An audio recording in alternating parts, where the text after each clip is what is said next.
इस वीडियो में हम लोग देखेंगे जनपद मिर्ज़ापुर के नारायणपुर ब्लॉक में जो आधारशिला की आकलन परीक्षा हुई है उसमें 25 यानी कि 25 प्रश्नों को पूछा गया है। और हम लोग इस प्रश्नावली को यानी कि इन प्रश्नोत्तरी को इस प्रकार से सॉल्व करेंगे कि आपको लगेगा कि हमने पूरी किताब को पढ़ लिया है। तो कोशिश करेंगे ज़्यादा से ज़्यादा इन 25 प्रश्नों से ज़्यादा प्रश्नों को हम हल कर पाएँ, उनके बारे में जान पाएँ, क्योंकि लगभग हर ज़िले में ऐसी परीक्षाएं हर ज़िलों के ब्लॉकों में होने वाली हैं। तो शुरू करते हैं इस प्रश्नावली को, और ऐसे समझिएगा इसी प्रश्नावली से रिलेटेड ही प्रश्न पूछे जाते हैं। तो शुरू करते हैं। और यदि आपने हमारे व्हाट्सएप और टेलीग्राम ग्रुप को ज्वाइन नहीं किया है तो उन्हें ज़रूर ज्वाइन कर लें, उनके लिंक आपको इस वीडियो के डिस्क्रिप्शन में मिल जाएंगे। तो शुरू करते हैं इस प्रश्नोत्तरी को। तो प्रश्न 1 है, सबसे पहला और महत्वपूर्ण प्रश्न है कि आकलन कहते किसे हैं आखिर। तो देखो, अभी तक जो डेटाबेस में प्राथमिक विद्यालयों के शामिल था वो मूल्यांकन था। तो मूल्यांकन जो था जनरली तिमाही, छमाही या फिर मासिक तौर पर भी लोग जो टीचर थे कुछ शिक्षक उन्हें कर लेते थे, या साप्ताहिक भी कर लेते, या फिर वार्षिक होता था, उसे मूल्यांकन कहते थे। और उसमें क्या होता था, मूल्यांकन में आपको अंक देने पड़ते थे बच्चों को।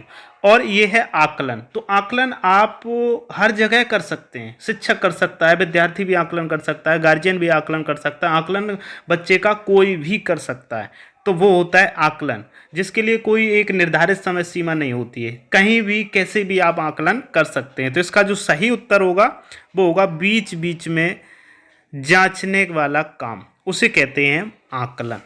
बहुत अच्छे से समझना है इन चीज़ों को, क्योंकि ये पॉइंट्स यदि आप प्राथमिक शिक्षक हैं तो आपको क्लियर होने ही चाहिए। अब चलते हैं दूसरे प्रश्न की ओर। तो यहाँ पे प्रश्न दूसरा है, और दूसरे को भी हम लोग समझने का पहले प्रयास करेंगे। आकलन या मूल्यांकन के कितने पहलू हैं, तो इस बारे में हम लोग पहले चर्चा कर लेते हैं, जान लेते हैं। तो ये जो 3 हैं, तो इसका जो सही उत्तर है वो 3। तो ये 3 आखिर कौन कौन से आकलन या मूल्यांकन के पहलू हैं।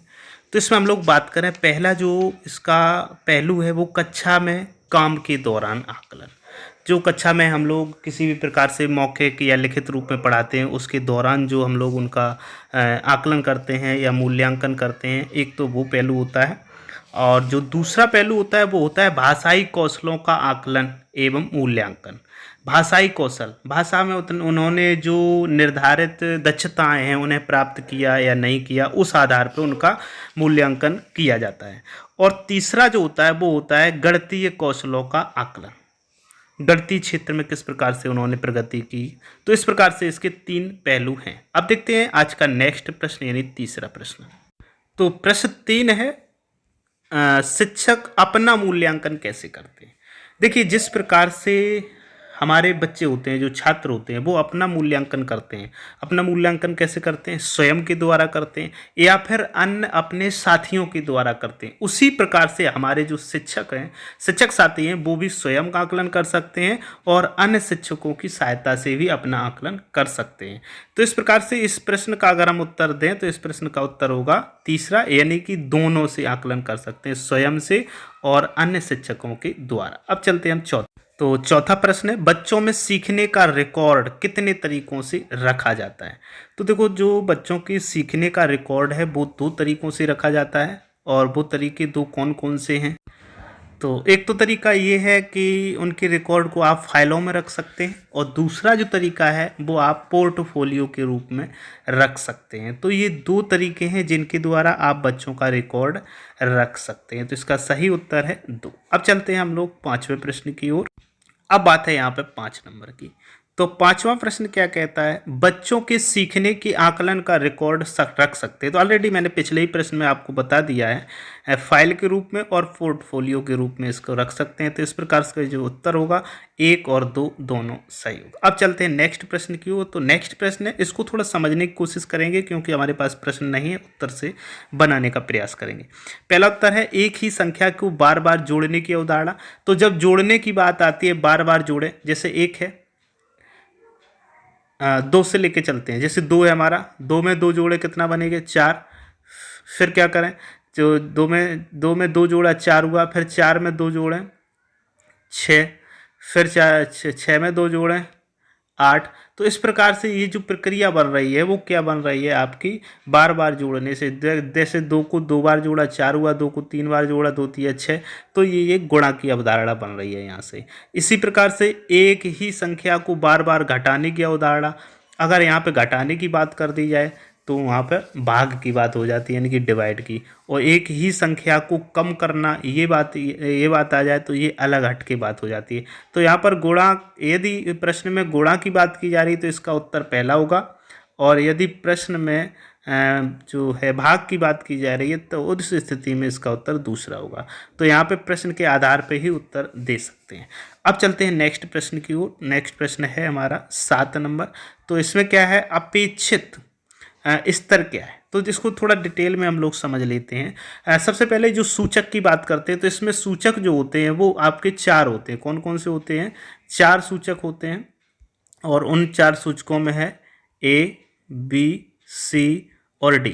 इन सूचकों में जो अपेक्षित अधिगम स्तर है वो कम से कम उस बच्चे का, प्रत्येक बच्चे का B होना चाहिए, लेकिन प्रयास ये रहे कि बच्चा A की ओर जाए, यानी कि टॉप की ओर जाए, अच्छा बने।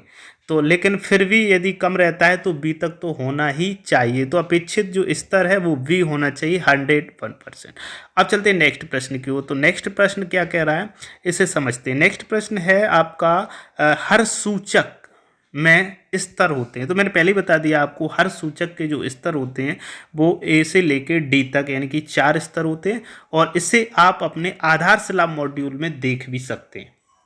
जब आप इसे आधारशिला मॉड्यूल को पढ़ रहे होंगे तो उसमें आपको ये देखने को मिल जाएंगे सूचक, और सूचक क्या होते हैं, कितने प्रकार के होते हैं, और कौन से इन्हें प्राप्त हो जाने चाहिए बच्चों को, इन बारे में सब कुछ इस आधारशिला बुक में दिया गया है, उन्हें आप देख सकते हैं। और ये कहाँ पर है, आपको पेज नंबर 268 पर ये मिल जाएंगे, यानी कि 268 नंबर पेज पर शुरू होते हैं और 268 में दिए गए, उसके बाद में 269, 270 तक ये चलते हैं। तो इन्हें डिटेल में आप यहाँ से पढ़ सकते हैं, 271 तक ये हैं। अब चलते हैं नेक्स्ट प्रश्न की ओर। तो नेक्स्ट प्रश्न हमारा है बदलाव हो सकते हैं। तो बदलाव जो है वो मुख्यतः सकारात्मक और नकारात्मक 2 प्रकार से हो सकते हैं, इसलिए इसका जो सही उत्तर बनेगा वो बनेगा दोनों। अब चलते हैं नेक्स्ट प्रश्न पर। और बदलाव हैं, तो बदलाव है क्या, बदलाव क्या होता है वास्तव में। बदलाव आपने देखा होगा हर स्तर पर बदलाव होता है, हर व्यक्ति में बदलाव होता है, यहाँ तक कि जो समय चल रहा है उसमें भी बदलाव होता है, प्रकृति में भी बदलाव होता है, मौसम में बदलाव होता है, हर जगह बदलाव होता है।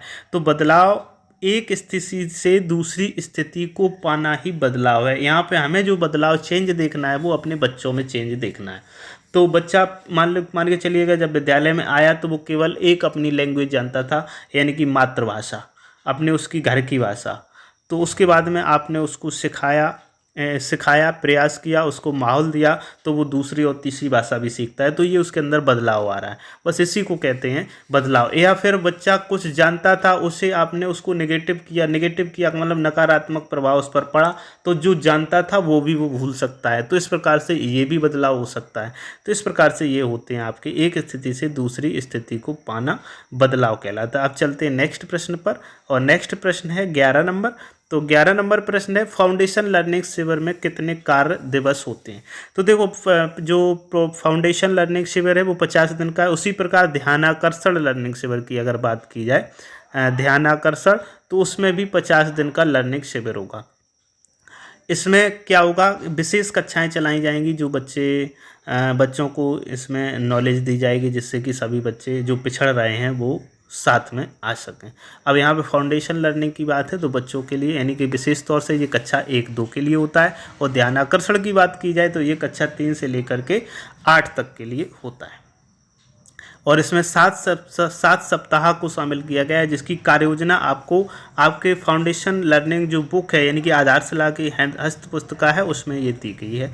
उसी प्रकार से ध्यानाकर्षण में भी दिया गया है। अब देखते हैं नेक्स्ट 12 नंबर प्रश्न। तो जो 12 प्रश्न है इसको भी देख लेते हैं, ये बहुत इंपॉर्टेंट पॉइंट है। ERAC में R क्या है, इन चारों को हम लोग देख लेते हैं।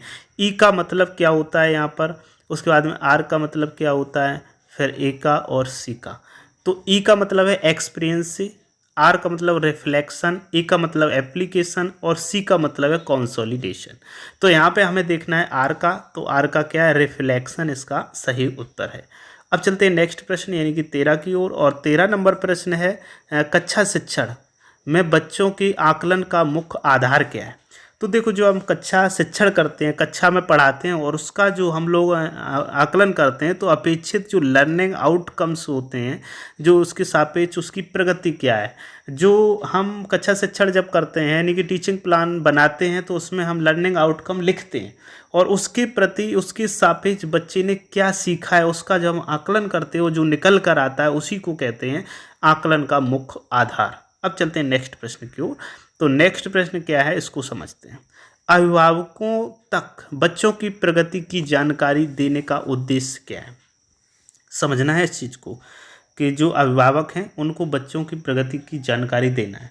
तो जो गार्जियन है बच्चे की प्रगति का अनुभव करेंगे और उससे वो किस प्रकार से उनका बच्चा आगे सक्रिय है उस बारे में वो सजग होंगे, समझेंगे और उसके बाद में प्रयास करेंगे। यदि कहीं मिस पॉइंट है तो उनको हम बताएंगे, तो उस पर वो ध्यान भी देंगे और उसे बच्चे को समय भी देंगे।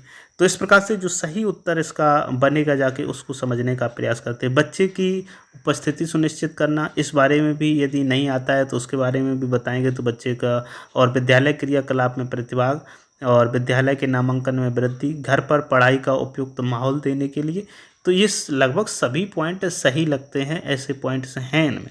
लेकिन जब प्रगति की आप जानकारी देंगे तो वहाँ से प्रगति की बात हो रही है, तो यहाँ पे विद्यालयी क्रियाकलापों में जो प्रतिभाग कर रहा है, जो भी विद्यालय में क्रियाकलाप हो रहे, चाहे वो पढ़ाई से संबंधित हो, चाहे वो खेल से संबंधित हो या अन्य उनकी रुचियों से संबंधित हो, पर्यावरण से संबंधित हो, जहाँ भी है, तो इसे हम प्रतिभाग यानी कि विद्यालयी क्रियाकलापों में प्रतिभाग करने के बारे में उन्हें हम सूचित करेंगे। अब चलते हैं 15 नंबर प्रश्न की ओर। तो देखते हैं इस प्रश्न को, शैक्षिक बदलावों को हम कितने रूपों में देख सकते हैं। तो शिक्षा में शैक्षिक तौर पर जो बदलाव हैं उसको हम 3 रूपों में देखते हैं। अब चलते हैं नेक्स्ट प्रश्न पर यानी कि 16 नंबर, और 16 नंबर प्रश्न है मेरी स्वयं की शिक्षण संदर्शिका में संदर्शिता किसे कहते हैं। देखो, शिक्षक जो डायरी होती है उसे शिक्षण संदर्शिका कहते हैं। अब ये जो शिक्षक संदर्शिका है वो सभी लोग बनाएंगे, चाहे वो अध्यापक हों, चाहे सहायक अध्यापक हो, चाहे प्रधानाध्यापक हों, चाहे शिक्षा मित्र हों। तो इसलिए इसका जो सही उत्तर बनेगा वो सभी को।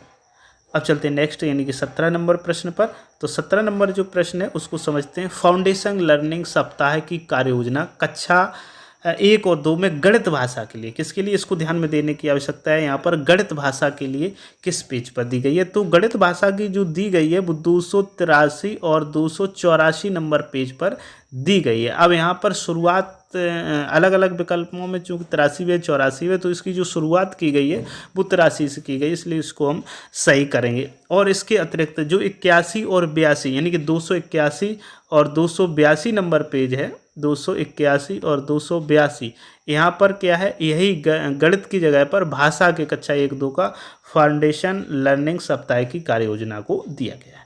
अब चलते हैं नेक्स्ट प्रश्न पर। तो जो नेक्स्ट प्रश्न है वो है पाठ्य योजना व शिक्षण योजना में क्या अंतर है। तो जो देखिए, जो पाठ्य योजना होती है तो पाठ्य योजना या पाठ्यांश में रुचिकर तरीके से पढ़ाने की योजना है, और शिक्षण योजना जो होती है वो शिक्षण तकनीकों से कठिनाइयां दूर करने के लिए रिमीडियल टीचिंग जिसे हम कह सकते हैं वो होती है। तो इसका ये पहला विकल्प सही है। पाठ्य योजना में तकनीकी होती है तथा शिक्षण योजना में समस्याओं की निराकरण का साधन होता है, तो ये भी सही है। तो इस प्रकार से हम यहाँ पर दे सकते हैं कि जो विकल्प तीसरा सही है, पहला और दूसरा दोनों। अब चलते हैं 19 नंबर प्रश्न पर। यहाँ पर देखते हैं आधारशिला, ध्यान आकर्षण तथा शिक्षण संग्रह जो हस्त पुस्तकाएँ हैं 3, ये क्या हैं। एक दूसरे से अलग हैं, अलग तो हैं लेकिन एक दूसरे की पूरक हैं। तो इसका जो सही उत्तर होगा वो पहला होगा। चलते हैं नेक्स्ट 20 नंबर पर। यहाँ पर देख लेते हैं चक्रीय सिद्धांत व गतिविधि चक्र अधिगम चक्र, चक्रीय सिद्धांत व अधिगम चक्र। तो ये क्या है, शिक्षण अधिगम चक्र शिक्षण अधिगम प्रक्रिया से संबंधित है। जब आप आधारशिला मॉड्यूल को पढ़ रहे हैं तो वहाँ पे आपको पेज नंबर 45 पर, कहाँ पर, जो पेज नंबर इसका 45 है, वहाँ पे जब आप देखेंगे तो ये चक्री प्रोसेस दी गई। उसमें क्या चक्री प्रोसेस है लर्निंग की? एक्सपीरियंस, एक्सपीरियंस के बाद में रिफ्लेक्शन, रिफ्लेक्शन के बाद में एप्लीकेशन, एप्लीकेशन के बाद में कंसोलिडेशन और उसके बाद में फिर से एक्सपीरियंस। यानी कि जो अभी हम लोग क्वेश्चन देख चुके हैं, ई एक्सपीरियंस, रिफ्लेक्शन, एप्लीकेशन और कंसोलिडेशन, ये चक्री प्रोसेस के द्वारा चलते रहते हैं। अब देखते हैं 21 नंबर प्रश्न। तो जो 21 नंबर प्रश्न है वो है आधारशिला में शिक्षक प्रदर्शन का 100 आकलन क्यों किया गया है? तो देखिए आधारशिला में जो 100 आकलन की बात की गई है शिक्षक के, वो आवश्यक है। क्यों आवश्यक है? क्योंकि हर दिन या साप्ताहिक जो आकलन के लिए आवश्यक है कि जो शिक्षक है वो अपने अंदर बदलाव कर रहे हैं या नहीं कर रहे हैं। यदि कोई कमी रहती है तो उसमें वो सुधार करते हैं। तो वर्तमान स्थिति में सुधार की योजना बनाने के लिए ये करते हैं। तो इसलिए जो विकल्प इसका है चौथा, यानी कि पहला और दूसरा दोनों सही है। अब देखते हैं नेक्स्ट प्रश्न। तो ये है 50 दिवसीय फाउंडेशन लर्निंग शिविर के लिए अप्रैल से जुलाई के मध्यावधि में आरंभिक परीक्षण किया जाएगा। तो किस किस भाषा का किया जाएगा, यानी किस किस विषय का किया जाएगा? तो यहाँ पर आपको भाषा और गणित विषयों का करना है। और इसके लिए क्या है, आरंभिक परीक्षण के लिए एक प्रश्न पत्र तैयार किया जाएगा, एक ब्लूप्रिंट बनाया जाएगा। और उस ब्लूप्रिंट में कौन बनाएगा? वो शिक्षक ही बनाएंगे। और इसमें होगा क्या, मान के चलिएगा आप कक्षा 5 के लिए आप ब्लूप्रिंट बना रहे हैं या आकलन प्रपत्र बना रहे हैं, तो उसमें कक्षा 1 से लेके 4 तक के, मतलब चारों क्लासों के प्रश्नों को शामिल किया जाएगा। अब देखते हैं नेक्स्ट प्रश्न की वो 23 नंबर। तो ध्यानाकर्षण शिविर में किन किन बिंदुओं पर शिक्षकों को विशेष ध्यान देना होगा? तो जो ध्यानाकर्षण शिविर में है जो चलाया जा रहा है वो भाषा गणित को रुचिकर तरीके से बच्चों को पढ़ाने के लिए और भाषा विकास के लिए कहानियों, कविताओं, चित्रों और गणित ELPS, क्या है ELPS, इसके लिए बनाया गया है। और ये जो ELPS है इसके बारे में आप कह सकते हैं कि ये गणित। तो ये ELPS क्या है? E से मतलब है एक्सपीरियंस, L से मतलब है लैंग्वेज, P से पिक्चर और S से सिंबल, इनका प्रयोग करके बच्चों को पढ़ाना। अब देखते हैं नेक्स्ट 24 नंबर प्रश्न। और 24 यहाँ पर जो पूछा गया है वो है आपका मूल्यांकन प्रक्रिया से होता है। तो मूल्यांकन प्रक्रिया से शिक्षकों और बच्चों का मूल्यांकन, यानी कि दोनों का मूल्यांकन वहाँ पर होता है।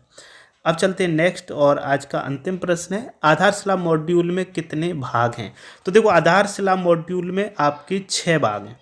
आधारशिला में 6 भाग हैं और शिक्षण संग्रह जो है, शिक्षण संग्रह उसमें भी 6 भाग हैं। इसके बाद में ध्यानाकर्षण मॉड्यूल की अगर हम बात करें तो इसमें आपके 4 भाग हैं। तो इस प्रकार से आप याद रख सकते हैं कि जो आधारशिला और शिक्षण संग्रह उसमें 6 भाग हैं, जबकि ध्यानाकर्षण में 4 भाग हैं। तो उम्मीद करता हूँ ये वीडियो आपको पसंद आया होगा। यदि वीडियो पसंद आया तो वीडियो को लाइक ज़रूर कर दें।